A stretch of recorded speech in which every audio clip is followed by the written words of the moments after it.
Good Wednesday morning. Another crazy day of sports yesterday and into last night. More signings for the Jets. A backup quarterback for the Giants. Kyrie Irving goes crazy. Goes for over 60 last night against the Orlando Magic. And more vaccine news as we find out. I believe I'm contractually obligated to say, as first reported by Carton and Roberts. Did I get that right? That the Mets and Yankees that are unvaccinated will not be able to play in home games as we sit here right now, but that could change. Good morning, Boomer. How are you? Good morning, and you are 100% correct. Craig and Evan brought it to the forefront, and then everybody started, realizing what kind of situation we're all in here. And one of the reasons why this did not impact the baseball season last year was because these mandates didn't get put into place until the end of the de Blasio administration, and he left a big, fat present for Eric Adams. Oh, yeah. And Eric Adams is the one that's dealing with it right now. And now some of the players who are unvaccinated are basically in the Kyrie Irving, kind of situation. So it doesn't matter if they're outdoors, indoors. It doesn't matter how much we think it's stupid here. It doesn't matter how much we may think that this should all go away. It is what it is because, again, as Eric Adams did point out initially, that it wouldn't be fair to allow these guys to play when other people have lost their jobs in this situation. So I understand the conundrum that a lot of these players are in. Just get vaccinated and go play. It's easy for me to say that, because a lot of these guys do have a huge thing about the vaccination aspect of it, and I understand that. I totally understand that. But in this city, under these insane rules, you can. I guess they can practice with their teams, but they can't. But they can't play. But out of town players can play. Right, which is what we've been seeing with Kyrie Irving. It's basically the Kyrie Irving situation all over again with the baseball teams. But what's interesting to me is, nobody seemed concerned about this until yesterday. For the baseball teams didn't seem concerned about it. And then when it was brought to everybody's attention, I mean, Aaron Judge was like, everybody's assuming that he's not vaccinated because he danced around the question. But Aaron Judge is like, there's a lot of things that could happen from now until then. And we'll see what goes on. And then it seems like everybody is so confident that by the start of the baseball season that these mandates will be changed or lifted or whatever. I mean, that was the sentiment. And the Mets didn't really say anything about it. But the sentiment from the Yankees yesterday was basically like, oh, this will be gone by the time we have to play. This isn't going to affect us. And obviously it affects baseball players a hell of a lot worse than it affects a basketball player because double the amount of games. And you have home series that can last the better part of 2 weeks sometimes. Right. So it is a real concern. And like I said, we should give credit where credit is due. I know I saw some Twitter fighting. We said it first, all that kind of stuff. And I understand that. And Craig and Evan did say it first. And, of course, the Baseball Insiders completely whiffed on this because nobody thought about it because it didn't impact the games last year. Yeah, and Aaron Boone was asked directly about some of the vaccine stuff, and he brought up Toronto. And then I remember talking about that and saying, well, because that's Canada and because that's an indoor venue, I guess that's why. And I thought to myself, well, I guess the reason why baseball is because last year was the same. Or it's the same as last year. It's an outdoor venue. That's what I assumed. I assumed wrong. Did you remember Toronto also played a bunch of their games down in Tampa? That's right. Yep. So, again, it all has to do when these mandates were put into place, and it was in December of last year. So, just get the vaccine and go play. That's basically, what I would say to these guys if they want to make their money. And this is a very important year for Aaron Judge. It's a really important year for him financially.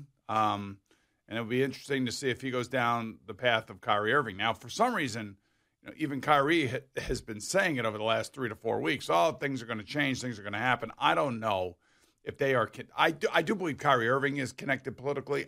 We all know that Randy Levine is connected politically. Yep. And supposedly Randy Levine is working with the mayor's office. Hey, Randy Levine can work with the mayor's office all he wants.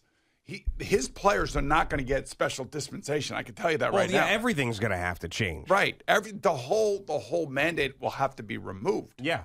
And then comes the aftermath of all of this, and that is for the people who lost their jobs. because that's basically what happened to them. And what is the fallout over that? And, this is like a political slippery slope, as they say.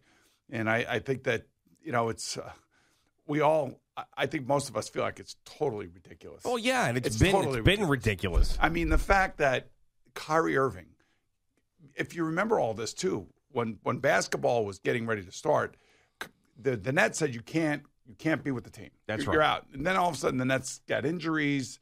They had a player, they needed a player, and they needed a body. And somehow, some way, they were able to carve out his ability to practice at their facility in Brooklyn. That's right. Even though he was not vaccinated, he could still go to practice with his team, but could not play the games at the Barclays Center. However, visiting players could. Now he can actually go to the game, not wear a mask, sit there, but the team gets fined because he goes into the locker room at halftime. $50,000 fine because he was in the locker room. Yep. I mean, the whole thing is so stupid that it defies logic. Yeah, I mean, and we've been saying that now for months. I mean, there's no other side to it, in my opinion. Nobody can tell me that any of this stuff makes sense because it doesn't. So I'm curious to see how powerful baseball is. Will baseball strong-arm the mayor into turning this thing around? I mean, they may. They can't. They may. So you're telling me that Aaron Judge isn't going to play in any home games this year if he's not vaccinated? Unless they are not going to carve out any sort of No, I'm not saying that. I'm saying, no, my point is that how powerful baseball could be, that the whole thing flips before opening day. And you can't tell me that baseball wouldn't have something to do with that. I think maybe just the general population talking about it. But again, then you have the people that would be upset that are Net fans because Kyrie Irving wouldn't be allowed to have played, all the games. I don't think that they care at this point. If they could get him back for the playoffs, they'd be thrilled. Well, that's all they care about is they just want to win a championship because obviously they've won through 3 different rosters already this year. Yeah. And now seem to be playing their best basketball. So. And which is kind of like what Jerry had been saying all year long. You get those guys healthy and then see what happens. Get those guys healthy when they get back, and let's see what happens. They get a championship, they get a championship. Well, yeah, I mean, they were very impressive against the Sixers, there's no doubt about that, and that's a good team in the East. Last night, I mean, Orlando's just a complete dead fish. But they're winning the games that they have to win now. They got to get themselves into the playoff mix. The interesting thing is where they end up and who they end up playing in the first round. Yeah, it could be, either the 1 or 2 seed in the NBA. I know, which is going to be like, how the hell? Amazing. We had this great regular season. Now we ran into this. Now we got to deal with Kevin Durant and Kyrie Irving. Great. Yeah. I again, just the whole vaccine thing. If these players think that this thing is going to get overturned, then they obviously have some sort of inside information. I listen to Kyrie. I listen to what he says. I read what he says. I just feel like he thinks he's being told that something's changing. But he's been saying that for a long time now, though. Yeah. And it hasn't changed. But things take a while. There's got to be a lot of convincing that goes on behind the scenes that we don't see. You got to get city council on board. You got to get the medical directors on board because, the politicians keep hiding behind, the medical directors. We're being told medically this is what we should be doing. This is why we're doing what we're doing. By the way, Dr. Dave is no longer the health commissioner. He's not. Somebody else, yeah. I saw a commercial. He did one farewell commercial. He said, I wanted to let New York City know that I'm leaving. Dr. Dave signing off. Going to get some real money. Yeah, probably. Yeah. Oh, yeah. I would think so. Yeah, he'll probably end up on The View or something. Yeah. Dr. Oz, Dr. Dave Chosky. Yeah, Dr. Dave, on CBS. Or something, yeah. Right after The Young and the Restless. Yeah, why not? Yeah, I mean, maybe April. Maybe they've been told April. Maybe that's what's going to happen? Maybe. They could be. That's the thing. I think that's kind of what Kyrie has been intimating. Kyrie has been intimating all of that for as long. So, and if that's the case, then I'm sure that, they're all in touch with each other and they know what's going on. I just think, again, there's going to be enormous blowback from all those people that lost their jobs or ended up taking the vaccine when they didn't want to take it to keep their job. That is true. And there'll be some blowback, of course, but every politician gets blowback for everything. And I think most people look at what's going on right now with this mandate and feel like it's silly. And don't you think that most people are going to say, all right, finally some common sense prevailed here and the mandate got lifted? There's going to be people that are pissed, no doubt about it. And I hope that those who lost their jobs get their jobs back and are offered their jobs back right away. That would be the first thing for me that I'd want to do. But I also think there's a lot of people out there that would say, thank God someone's looked at how stupid this thing is and did something about it. Well, the interesting thing is that you can go to a game and be unvaccinated now. Yeah. You don't have to show your vaccine card to go to a restaurant. You don't have to wear a mask unless, maybe the restaurant or the business that you walk into would like for that to be their own policy. Sure, yeah. But now all of a sudden these people can't go to work, and the baseball players and of course the basketball players, including the hockey players too, by the way. Mm-hmm. The hockey players are under the same rules. Yep. So which is really, we'll find out pretty soon who's vaccinated and who's not vaccinated. Obviously, they do believe that Aaron Judge is one of the unvaccinated players, so they wouldn't be like swarming around him. Well, like I don't know if you heard his answer. I mean, you heard his answer.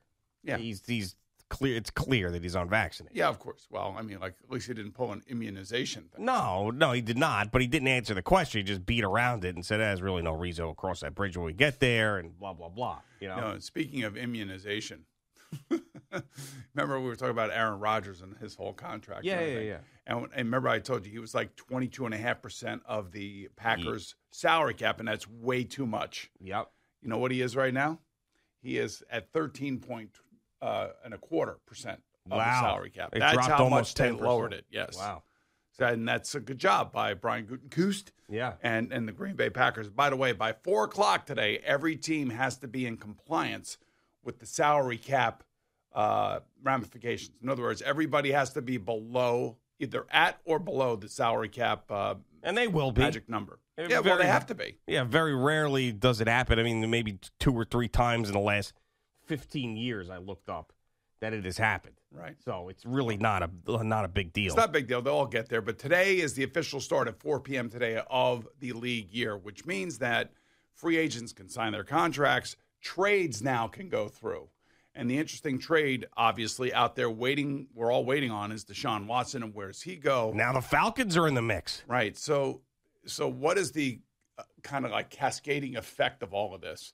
There are teams out there that are still looking for quarterbacks, and one of those teams still happen to be the Colts. Now, I haven't talked to Frank. He's gone dark on me because he doesn't want to give me any inside information. Oh, really? He's ignoring you? Yeah, he's busy. He's trying to figure out. He's looking at tape. He's trying to figure out which quarterback. They called about Deshaun Watson, and Houston rebuffed that call. And anybody who has called about Deshaun Watson and has met with Deshaun Watson has basically made an offer to Houston. Houston has accepted that offer, saying that if Deshaun wants to go to you, we'll take what you are offering for Deshaun. Okay. So that means Carolina, New Orleans, Atlanta, I guess, and, of course, Cleveland have all made offers to Houston, which they have accepted as enough to acquire Deshaun Watson. So he's got to make the decision. So now it's up to him where does he want to go. Now, one of the collateral effects of all of this is now Baker Mayfield has basically put out a See ya Cleveland kind of post. And everything. for the most part, it is. But if Deshaun Watson doesn't pick Cleveland, then what? He's gonna go back. He's got to have to go back. All right. So if he let's say he picks Atlanta, so then the thought is that Matt Ryan gets traded to the Colts. Yeah. Let's say that he picks Cleveland. Then the thought is that Baker Mayfield goes to the Colts. Okay. Let's say that he picks, Carolina for whatever reason. And Sam Darnold goes to hell. Well, yeah, then I don't think the Colts would want Sam Darnold, but then that leaves the Colts in the mix for Jimmy Garoppolo, whose trade value has cratered supposedly. Nick Foles, an old friend of Frank Wright, they won the Super Bowl together. Couple guys. Also, Andy Dalton is still out there. I mean, which is he's a quality player and a good player. I mean, the fact that, Tyrod Taylor got $17 million for 2 years. No, ended up being less than that. Is it? Incentives. It could get up to $17 million with incentives. If he ends up playing and Daniel Jones gets hurt. Yeah, I will. Yeah, I'll find basically yes. Well, at least the Giants have a legitimate I would say, insurance policy if something happens to Daniel Jones. No, I agree. And he's also familiar with Brian Daboll, because you remember he was a starter up there before Josh Allen took over. It's 2 years, $11 million, incentives to reach max value of $17 million. 2 years, $11 million. Yeah, still a lot of money. Well, that's your insurance policy right there. But it's nothing like bringing in an oft-injured quarterback to back up your off-injured quarterback. I mean, Tyrod Taylor's always hurt, too. He's like, who's the third-string guy? He's such a good athlete, he pulls hamstrings. I wasn't good enough to pull hamstrings. Yeah, no, I know. I mean, but it wasn't his fault when he got stabbed in the chest by his doctor, but the team doctor. I think they did that on purpose out there in San Diego? Well, after the way Justin Herbert played, it's definitely on the table. So sooner or later here, Deshaun Watson's got to make a decision. I'm sure that's the domino. To move in, and that's the domino. I thought it was going to happen yesterday. I was wrong. It's definitely going to happen by the end of the week. It has to. It has to. There's too much riding on it. All right, it is Boomer and Gio on the Fan and CBS Sports Network. Just getting started on this Wednesday morning. We get CeeLo back in here in just a couple of minutes to give you all the sports.